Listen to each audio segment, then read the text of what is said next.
We've got some questions from the audience, which are supposed to pick up the any gaps we've had in our conversation. So the first question comes from Joe Rice, the Colorado House of Representatives.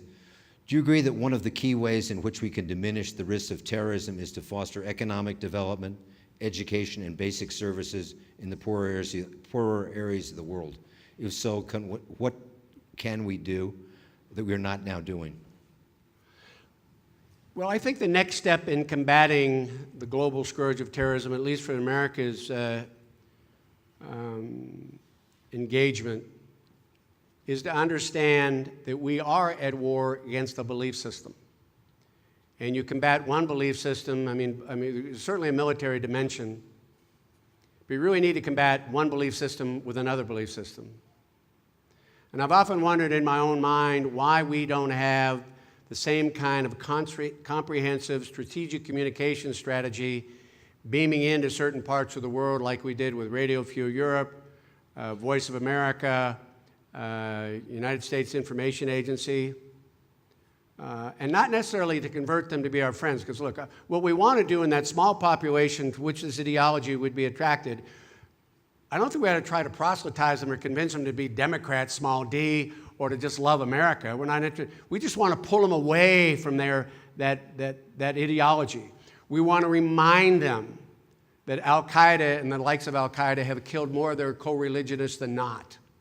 We want to remind them that ideology says nothing about their economic, social condition or any aspirations to improve it. We need to remind them that that there are other parts in the world where Muslims are not only tolerant, they live in a very diversified country, that they've accepted the modern world, and this brutal, violent, exclusionary, radical ideology has no place for them, unless, of course, they want to live in like a Taliban-dominated Afghanistan, which I don't think most people want to live under. So I think that's the first thing we need to do. In 2002, bin Laden said, we're going to win the war of the media. They have, with supporting governments in the Middle East, they got television stations, 50 or 60 internet sites, they got videos, they got cassettes they send around, and I think we need to do a far better job of communicating our message. Not that America is the greatest country in the world. Let's remind them what that ideology is not doing for them and doesn't intend to do for them, and if in the long run they become friends. And then secondly, I'm one who happens to believe in foreign aid in the right spots, in the right places. I mean, I've often wondered if after we got the Syrians and everybody out of southern Lebanon, if we'd have gone in instead of Hezbollah with support for schools and bridges, et cetera, as part of a counterterrorism strategy, if we would have filled the void rather than Iran, would it have diffused some of the challenges we have over there? And it may be a pipe dream, but I still think, first is a communication strategy, and then the gentleman's question, selective use of foreign aid, which up until about 18 months ago was the least popular thing a congressman could vote for, but now executive compensation is the most unpopular thing in America, so foreign aid, we could sneak it in and use it selectively. Next questions comes from Dina Erstadt in the Colorado Governor's Office of Homeland Security. What do you think has been the most significant Homeland Security-related accomplishment in the post-9/11 world? And how does the structure of U.S. government support or impede upon its ability to protect the citizenry? Well, I think much credit is to be spread around thousands of people and dozens of agencies. Nothing's happened since 9/11. That's a good place to start. We've had several near misses.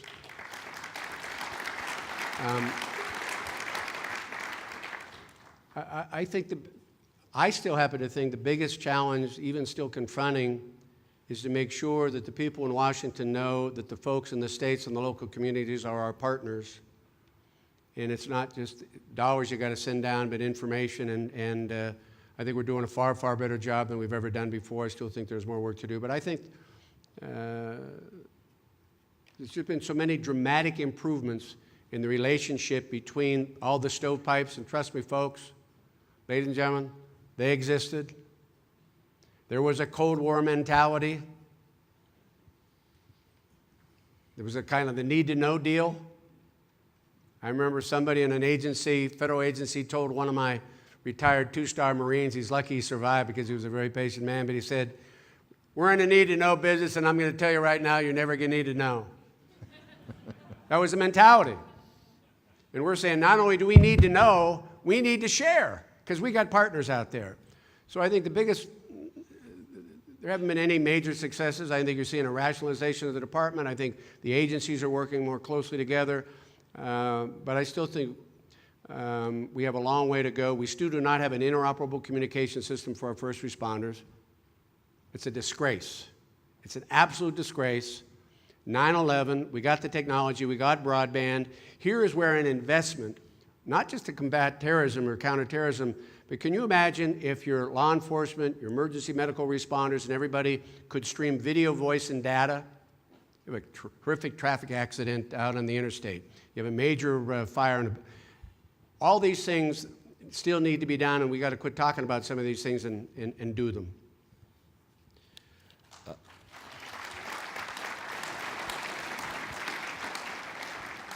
Last question from Gary Breeze for the Center for New Media and Resiliency. What role will the lack of available water play in the stability of the world in the next 10 years? What does that mean to Homeland Security policies of the U.S.? And secondly, what is the vulnerability of the National Electric Power Grid to an intentional, unauthorized penetration? Can such a penetration result in sustained power disruption for months? How can we prepare for such a sustained multi-month power disruption? Is that from a journalist? This is from the Sound like there were Center three for New questions in Media. one. What's The first one had to do with water, water. water, and National Electric Power Grid. How do we protect them? Let's just take a look at what famine and drought has done in certain parts of the world. It has created unrest in many instances. It's created mass migration. It's created economic conditions that lend themselves to political instability. Political instability then often leads to the emergence of radical views.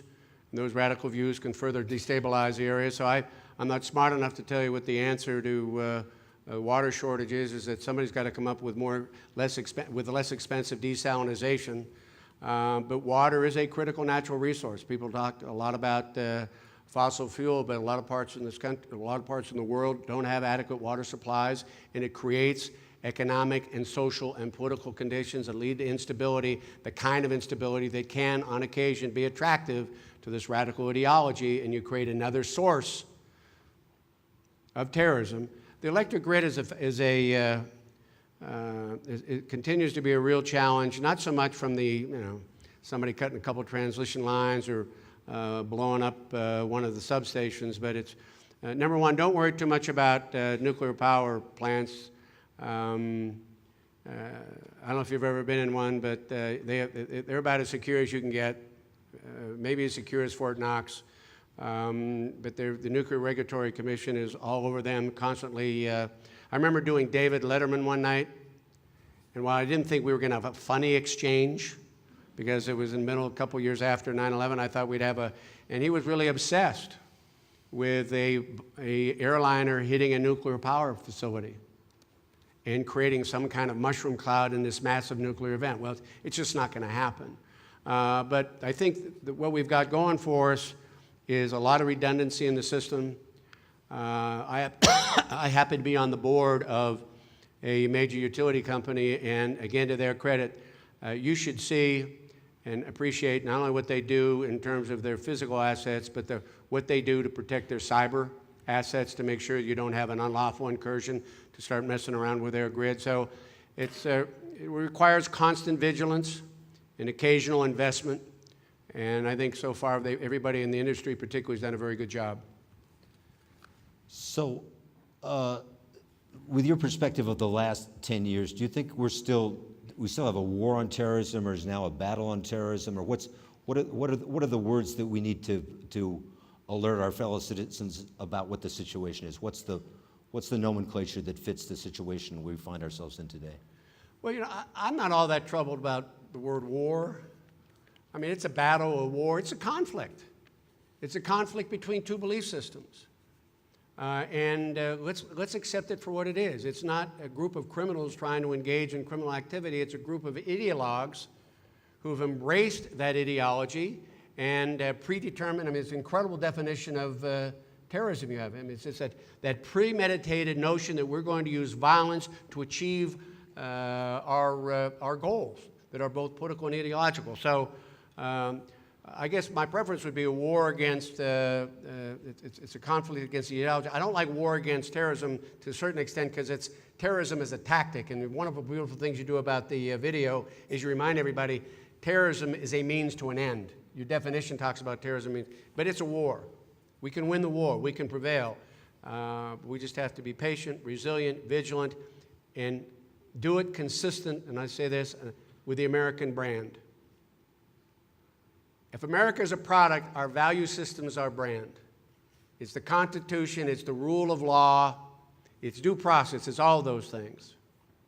And to date, and I'll argue with anyone, while we may be more inconvenienced, I don't think, in spite some people think we've stepped on the Constitution. Well, no, we haven't. Not the Patriot Act, not the FISA intercepts. There was some problem.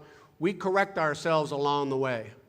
And isn't it interesting, even the debate, I'm sorry this is a little long, but even the debate about KSM and whether or not it should be held in court and the Guantanamo, we have that debate ourselves in America.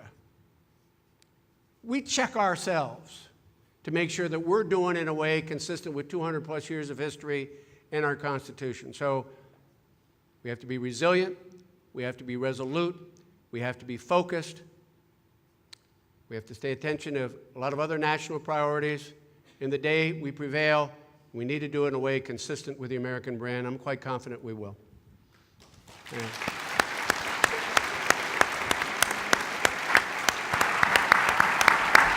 Okay. Good job, Pat. I'm going away. I'd like to thank the ambassador and thank the secretary, and I'd like to close by saying God bless America. Thank you.